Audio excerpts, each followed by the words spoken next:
Greetings and welcome to another episode of the Enthusiastic Life Podcast. My name is Brendan Walsh, and I am so glad that you are here to join us.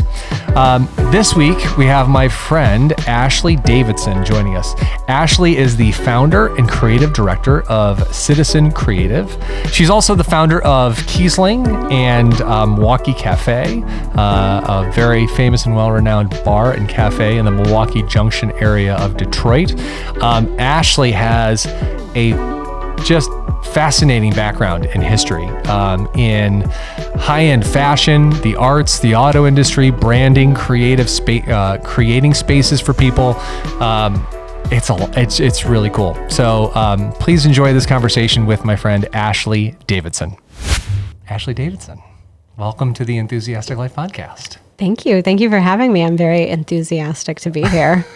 See, you don't have to throw the title actually in the, but it's appreciated. No, but I'm super hyped. And like the universe wanted me to be hyped. My theme song coming in. Okay, yes.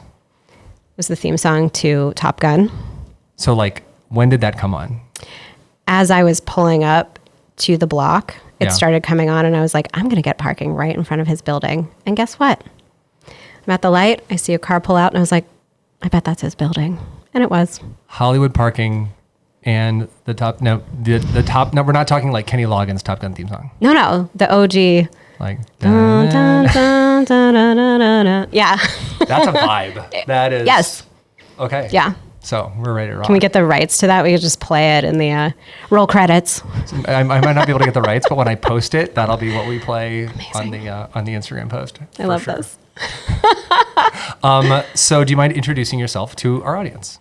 So I'm an entrepreneur, creative director, and I make documentary films and brand content and spaces, primarily in the service of bringing community together. So how does one get into that field? Completely by accident. I've always been really interested in the ways that community form outside of family ties. And initially, I studied architecture and urban planning with the intention of going into urban design, which I did. For the first 5 years of my career, I was on the design team for the Pentagon Memorial and the planning team for the Wynwood Arts District and a lot of other cool projects in between, and some not so cool, but many cool. And didn't feel like that was quite it. This was when the real estate bubble was like swelling and it hadn't quite hit early its 2000s. peak, but yeah. And I thought, what else could I do that feels more me? And I applied to this graduate program in Milan for furniture design and architectural restoration. And it was, you could kind of combine master's degrees in this particular program. And I applied, got a full scholarship, quit my job, sold my car, everything gone.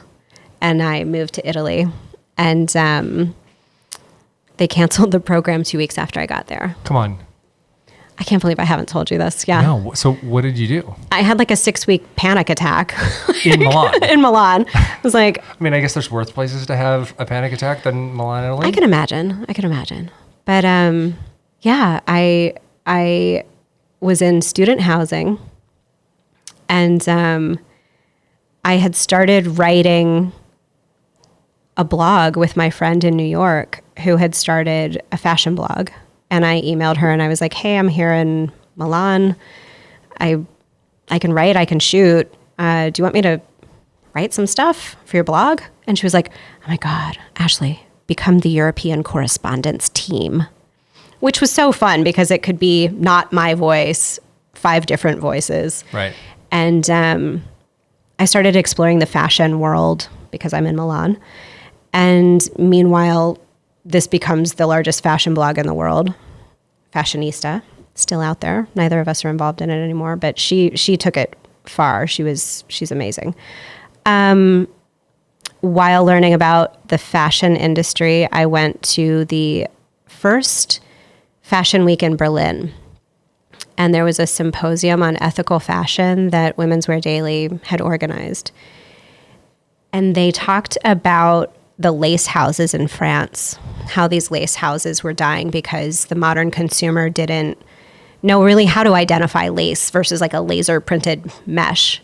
So all these lace houses were dying from lack of demand. And then the villages around them, the communities around them were also dying. And Chanel bought 5 of these great lace houses. And lace is a visual language for a region, right? Sure. It's like passed down generation on generation. You don't learn this from a textbook. This is like an apprentice kind of learning style. So Chanel buys 5 lace houses. I think it was 5. And they start a storytelling campaign to rebuild demand for lace. And it was like a light bulb moment where I understood that I wanted to learn how luxury brands craft story and really world build in the service of community. So luxury brands build a cult following, and often it's for something no one needs specifically, but you create a desire and allure, a community of fans around it, and that sustains demand. And it's always, you're paying over a premium often. So it's not a utilitarian item. And I ended up going to business school back in Milan and at Bocconi. So I got my business degree with a focus in fashion design and experience management at the luxury level. Did a ton of professional projects through that program and then worked with Dolce & Gabbana afterwards. They were converting from brick and mortar to digital model at that point, which previously you would have like these physical shrines to the brand, right? Mm-hmm. You go in the store and you get it. So they were really trying to understand at that moment in time, how does this translate to a website? So I'm coming in and saying, content. We do this through content. And here's how we build the brand content in a way that matches this semiotic design. Ended up sort of by accident starting a software company. Or growing a software company in the service of tracking fashion samples. That was such a side thing. I had been blogging about how crazy it was that, we weren't tracking where samples were going from the runway to media outlets around the world and using that to predict demand. And ended up doing that for a bit of time. That's what moved me back to New York. I started working on a docuseries about the dying garment district, which is a fantastic community, or was. Still parts of it remain. And then I was recruited to join a newly forming agency to relaunch Lincoln Motor Company. So when I got that call, I was like, I think you have the wrong number. I know that's a black car and that's a red car and that's it. And they were like, well, we have a lot of people in Detroit who know everything about cars. We're looking for someone who can world build around lifestyle, around this American heritage brand. And is that what brought you to Detroit? That's what introduced me to Detroit. Okay. So I would come out here to review work with clients, and like the client team is based in Dearborn. And I would stay out there a little bit, and then I was like, well, I gotta see, I'm an urban designer. Like, what is going on over here in Detroit? And then I saw Detroit, and I was just like, I'm never staying in Dearborn again. Every time I come to visit, I would rent a supercar, and I would let the Hemi purr all the way down downtown. And so when is this, what approximately what year is this?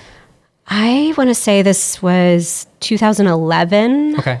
2010, 2011, something like that, when I started working on that account. And then, I was there for 5 years. So it would have been 2011 or 12. And was only going to stay for 6 months. So they were like, just help us build brand publishing. What is the story? How does this come to life in content? And it was such a great experience. My chief creative officer was really inspiring to me. The projects that we were able to do were really great, and I could be still scrappy and work with a lot of emerging artists from Vimeo and Instagram and a lot of emerging creatives that were coming up through these online communities. Yeah. And they really kind of took a risk with me because that wasn't typical of automotive, and specifically not luxury automotive. But we built an audience of, I think, 1.2 million before we even had a car launched. Not sure if that's right. It might have been when the first car was launched. By the time the first car was launched, we had it. But got to work with McConaughey and Annie Leibovitz. That was my last projects were with Annie Leibovitz. I mean, Matthew McConaughey is cool and all, and he is an icon in his own right. But Absolutely. Annie Leibovitz, like one of the greatest photographers of all time. What was that like? Oh my God, it was amazing. My boss, my chief creative officer, actually, I was already writing the business plan for Citizen, which is my now business that I headquartered here in Detroit. But at that time, I had done so many projects and was kind of like, okay, how long are we going to do this? And he said, Ashley, can you write a list of 10 photographers from your fashion world that you would just love to work with? And who's, number one on that list? She wasn't on the list. Oh, you didn't even... No. I was like, one, you can't afford her. Two, she said she would never do automotive. And I just, yeah. Those were the main two. Not even on the list. No. And I give him this list, and it's amazing photographers. And they're all widely published. They're all featured in Vogue, and, it's everyone you would expect. But he was like, I'm surprised Annie Leibovitz isn't on here. And it was like, well, these are the two reasons why. And he was like, okay, but if those reasons didn't exist, would she be on this list? And I said, of course. And he was like, well, let's go get Annie Leibovitz. So I read everything that she wrote and that was written about her. If she ever hears this, sorry, Annie. I think she'd be impressed that you did your research. Well, I did it in the service of writing a brief specifically to appeal to her. So hopefully she would appreciate that. But it combined elements from her life, her background. Her first memory of viewing the world through a frame was through her parents' rear windshield when they were moving. And I leaned into that for the launch of the Cadillac, and how we were talking about a brand theme of, how when you reach a certain level in your career, sometimes to regain inspiration, you have to go back to your roots, go back to the source. So I leaned into that, and we proposed a road trip shoot, kind of revisiting pieces of inspiration for her. She cast an amazing crew of subjects, and it was a wonderful project. Some of my favorite parts I can't tell you about on air, but But you met and worked with Annie Leibovitz. Yes, and her sister Barbara is a documentary filmmaker, and she worked with me to film the behind the scenes of the shoot. How cool. Which was amazing. Yeah. So we did a little mini doc about the shoot, and then I got to do a project with Barry Jenkins, and this was Moonlight had just come out. He hadn't won the Oscar yet, but he was about to. And that was with his DP from Moonlight. Wow. Yeah. So it was just like an embarrassment of riches in terms of creative partners to work with. And for anyone who's listening who doesn't know what a DP, director of photography. Yes. So, thank you. So how do you go from there? I mean, obviously you have a connection to Detroit, but what was the spark that caused you to say, I'm done with New York. I want to give Detroit a shot. I love New York. I would never bet against New York. But it was feeling to me like the perpetual motion of New York felt like it was without intention anymore, at least for me. And I wanted to be in a smaller space where I had more freedom and flexibility to be creative in ways that I wanted to be creative. So I wanted to start my own company, Citizen Creative. And I wanted to build it in a very specific way where we were doing stories and spaces for clients, but I could also do my own independent publishing, whether that was film, podcast, written, photography, anything. And design places that were not in the service of a client, but that were creatively inspiring for me. So I thought, when I saw Detroit, I just thought, wow, this place is like Atlantis. The architecture that was built here when this was one of the wealthiest cities in the world during the Roaring 20s, it's like Art Deco glory. It's just, there's nothing like it. And because of the financial troubles in the city, for a long time, it wasn't worth it, air quotes, to tear it down and build modern over these gems. So we still have them. And that's such a unique feature of an American city. So that was really inspiring to me. And I thought, well, I'll either do Detroit or Richmond. And then personal circumstances made Detroit more appealing. And that was that. Moved to Detroit. So you get to Detroit. Yeah. And then immediately start Citizen. How did you get into, you open a bar and a cafe in Detroit? How does one, okay, so first, you're not from here, right? You've been here with the auto work that you were doing. So you move here. How long does it take you to get to the point where you want to start a bar and a restaurant? And how do you get the inspiration to do it?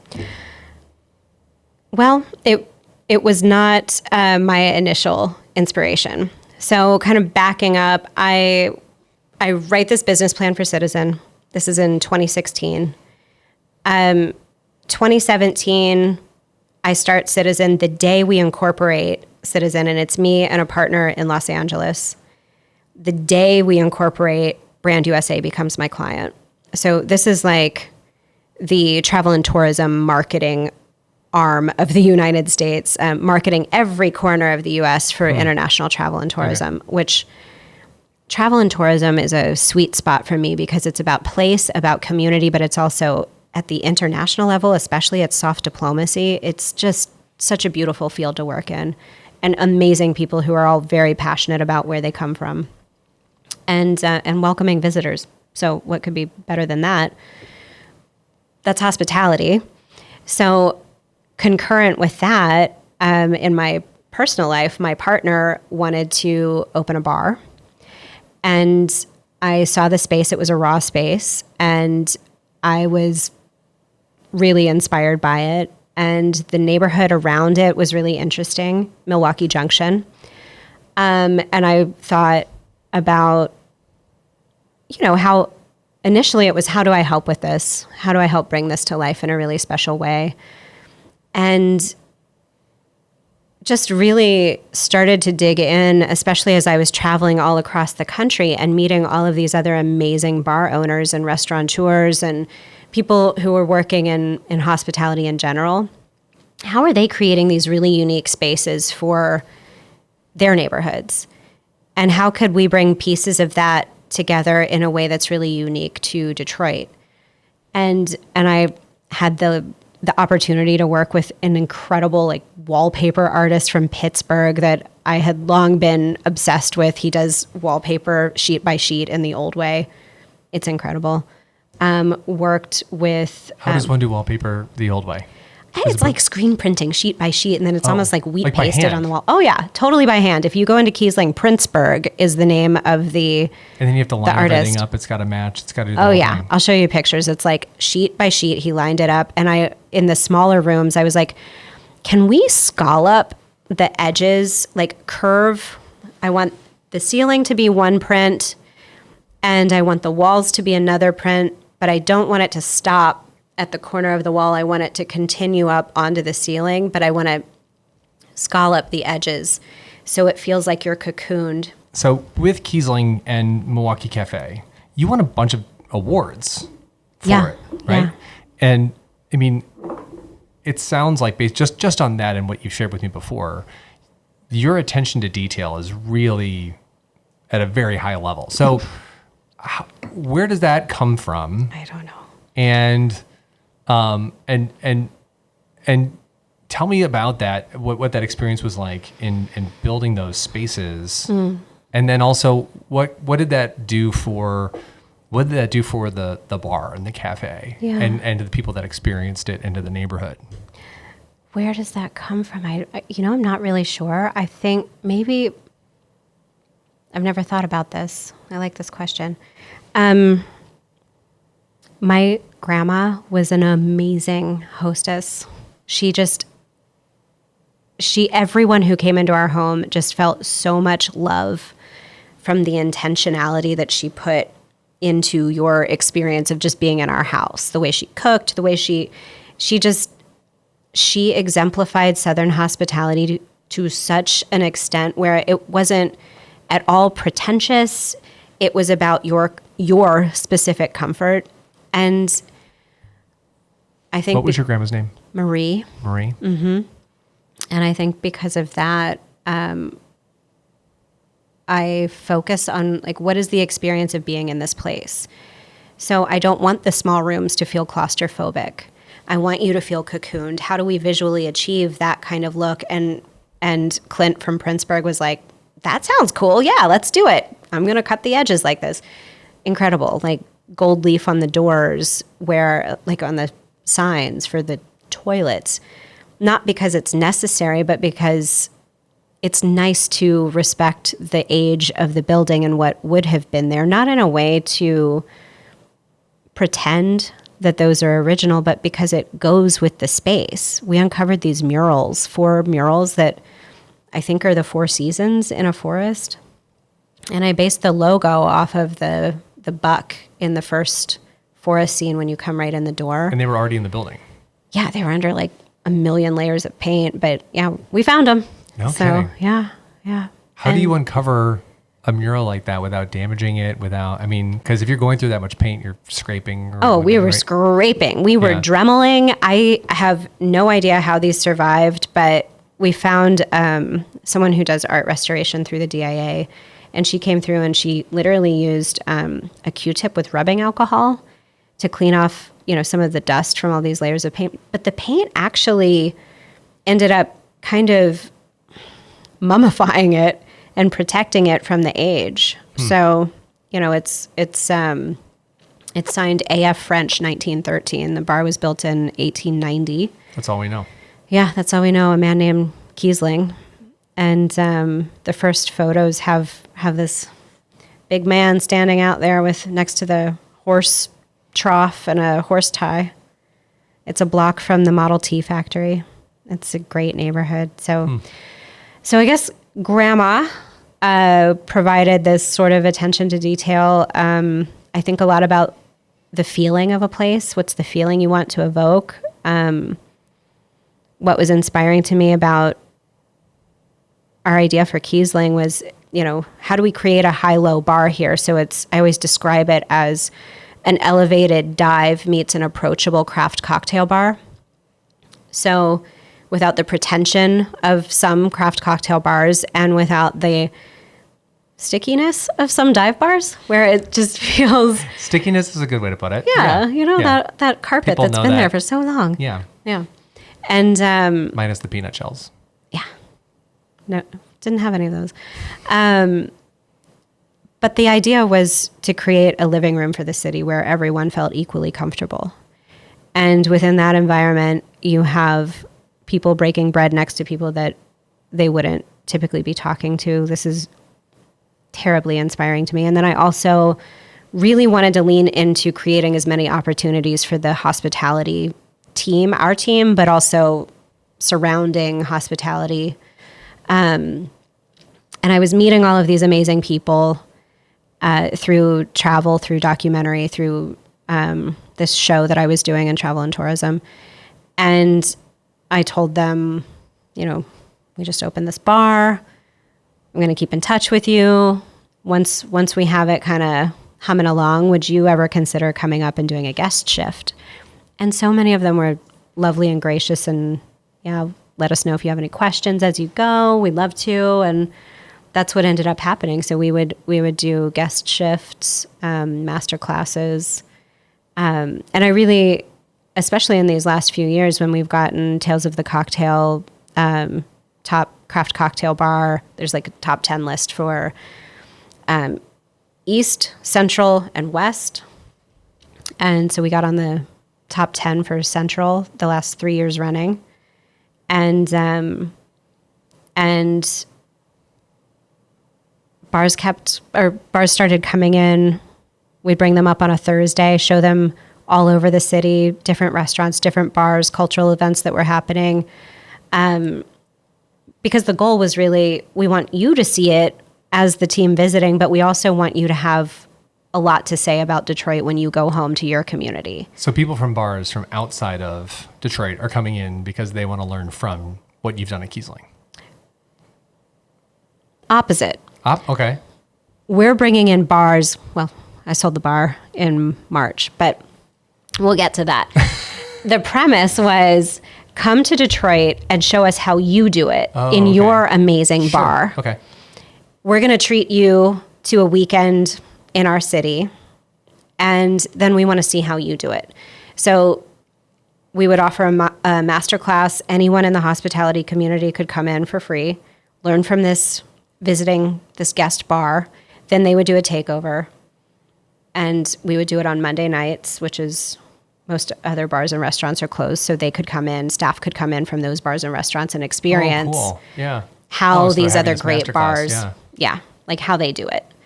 So like a high level bar college, right? Yeah, kind of. Also, if you can't travel to all of these bars across the country, and we had Mexico and Canada and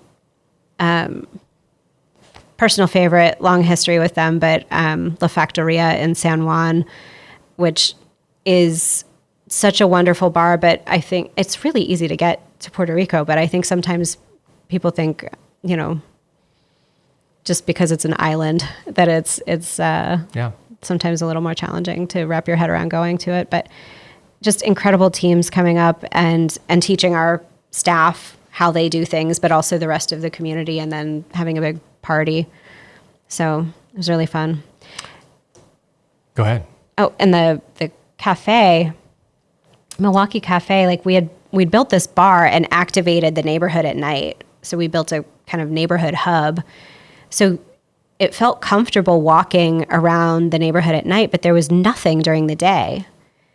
So we had the adjacent space and wanted to put a coffee shop in for daytime activity. And I just wanted a giant window because I wanted it to seem very open and welcoming to pedestrians during the day. And I wanted you to see it at night and it not have security glass or bars on the windows. And that's what we did. I found this light from a Spanish artist that looks like a sunny cloud, like a sun coming through a cloud. It's on all night, like a little beacon of warmth. And it's only a 200 square foot cafe, but it's I designed it in the Milanese style, standing room only, and a little sidewalk cafe outside. So it's been really fun. All the details in those places were just so fun for me to work on. So what's the best part of owning a bar and a cafe? And what's the worst part?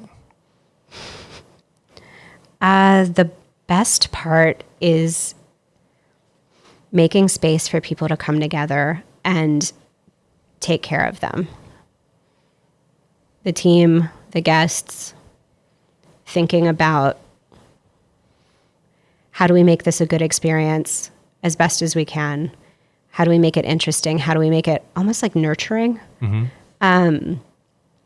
And that was really fulfilling to me. It's also, you're building a set almost for people to experience a certain feeling, right? Sure. And I loved that part. The hardest part, COVID. We opened the cafe during COVID. The bar became basically a factory for cocktails to go.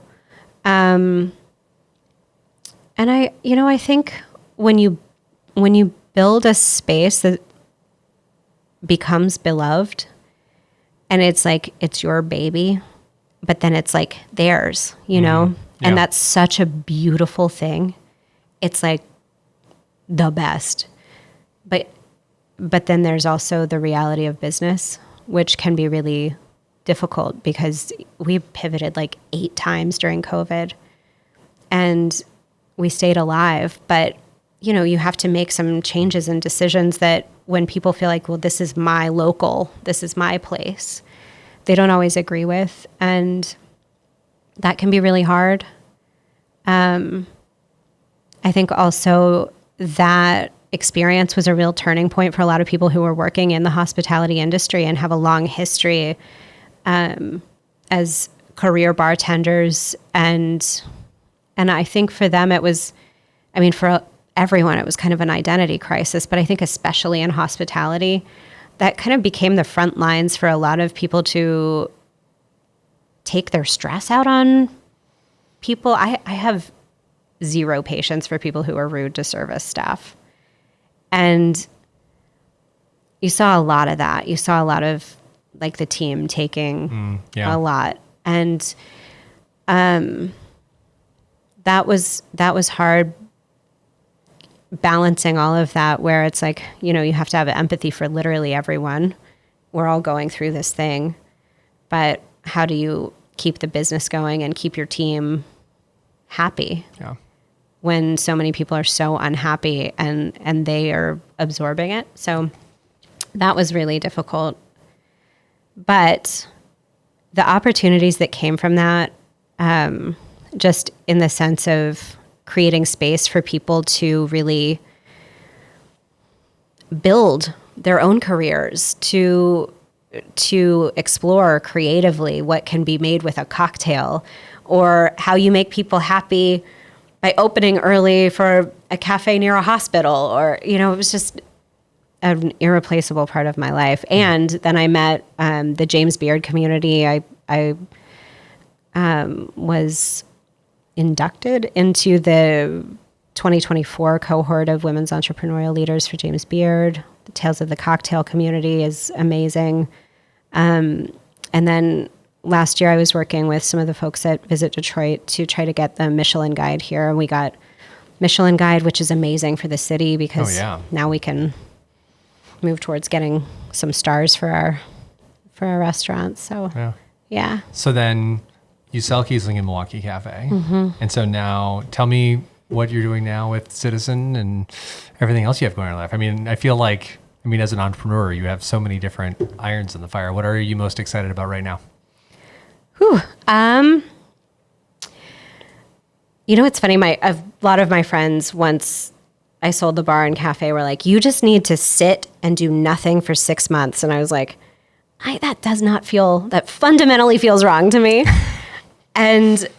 But they were like, no, you really need to do this. Just trust and do this. And honestly, like, I think it came from such a beautiful place. And to an extent, it was good. I don't think I operate like that. I think I'm a perpetual motion kind of person. So I have tried to just do the other things that I was doing before, which include finishing a renovation in West Village. So I bought a raccoon den in West Village. It didn't have a back wall. Oh, yes. So true raccoon den. Oh, true, yeah. And fully renovated that. I have lived there since 2019. And 3 years ago, bought the abandoned house next door, which had flooded. It had been abandoned for 4 years. A pipe burst. Gorgeous woodwork was destroyed. So went through full mitigation, like making sure there's zero mold in the place. The wood that had to be pulled out was completely reworked to match the original. I modernized the kitchen. It had like a rotted butler's pantry that was falling away from the house. I reinforced the foundation under that so you could actually build a second floor above the kitchen. But took that wall out, expanded the kitchen lengthwise, took out the wall for this little kind of mudroom, expanded it widthwise, put in the last 2 slabs of stone from Michigan, tile and marble, which sadly closed for forever a few weeks ago. Oh my goodness. Yeah. Beautiful stone from that place and historic remnants and just exquisite. But Yeah, the last 2 stones slabs from that yard are there. I put in a prep sink with the glass rinse next to the wine fridge. And we have a glass rinse in our kitchen, and it is the greatest thing we've ever added to it. Right? I mean, it's the best life hack you could possibly have. Brendan, I kind of want to move into this house, like move out of mine and move next door just for the kitchen. But so what you're saying is you haven't slowed down at all. You haven't taken 6 months off. I haven't started anything new in the 6 months. Okay. But I didn't stop the other things that were still going. Yeah. So I'm producing podcasts for clients. I have some documentary work that's in development, a lot of brand content coming up that I'm really excited about. And I got invited to speak at the Architectural Biennale in Venice in November. Back to Europe. Like, And now what is that? college me is going insane because the Biennale in Venice, every other year, it goes art, architecture. And there are pavilions set up one for each country that participates, and those are permanent pavilions there on the grounds. So every other year, they pull in architects, architecture students, professional architects, placemakers from around the world, and they present what they're doing. Oh, cool. Yeah. So you'll be there. I will be there for the closing week. That'll be cool. That will be cool. I've been thinking about what I'm going to talk about, and I think it's really what we've been talking about, this intersection of story and space, and how they both have this power to bring diverse people together. And I think that's so needed today. It's always needed. Yeah. I mean, ever since we were living in caves, we would gather around the campfire and exchange stories to understand, like, can we be friends? Can we be allies? Yeah. And I think making space for people to physically come together is really important, but also the stories that we share that create a common unity. I think we really need good, big, inclusive ones now more than ever. So I'm really excited about that stuff. Nice. And then I'm excited to get this house sold. Fingers crossed, hopefully soon. Yeah. So one last question before we go. Okay. Something I ask everyone. What is bringing you joy right now? Honestly, it's this new chapter. I think sometimes people get really nervous when a chapter closes. And there's a little bit of, like, I wouldn't call it grieving. Maybe it's grieving. I don't know. There's like the goodbye part. Sure. Where you honor what you did and what you built and what was past, and you think about what went well and what didn't go so well and what would I do differently and do I want to do it again and all these things. But it's that last question, do I want to do it again? That is so beautiful to me. And a friend of mine, when I was going through a breakup, he had this great advice, and I clocked it when he said it to me, but at the time I was like, I'm not ready for that yet, but I'm going to clock that and I'll come back to it. He was like, okay, this thing ended, but now just think how exciting it is that you don't even know what the next chapter is about. And he was talking about it in the sense of a relationship, but I think that's true for everything in life. Where you sell a business, you are moving out of a city, something like that, and you're not really sure what the next chapter is going to bring. I am so inspired by that always. That's like the perpetual motion part where I've learned all of these things, and now there are all these opportunities that are coming up ahead of me. And it's just been such an interesting ride to this point that coming back to your first question, I did not plan. It was by accident. Life happened and I pivoted many, many times. Yeah. And so I'm really excited about that. It sparks my curiosity. It endlessly inspires me, and I get to meet amazing people all the time like you. Awesome. Well, thank you. Thank you so much for joining us, and thank you so much for sharing your story. I really appreciate it. Thanks for having me. We didn't talk about how we met. I know. I was like a little bit in, I'm like, I never asked that question. So Yep. that's okay. It's going to remain a mystery. That's right. Mystery. A mystery wrapped in enigma. Tune in tune in for the next episode. That's right. Thank you so much to Ashley Davidson for joining us on the podcast. Just a really fun conversation, and hope you all enjoyed it. We're so grateful that you're here. And if you did enjoy the conversation, if you've been enjoying the podcast, please consider us sharing us with a friend. Give us a like, give us a comment, a share, give us a follow, and subscribe to us on YouTube or Instagram or Facebook or wherever you get your podcasts. But comments, ratings, they all go a long way. So if you like it, please give it a share. And thank you so much. And we will see you next time.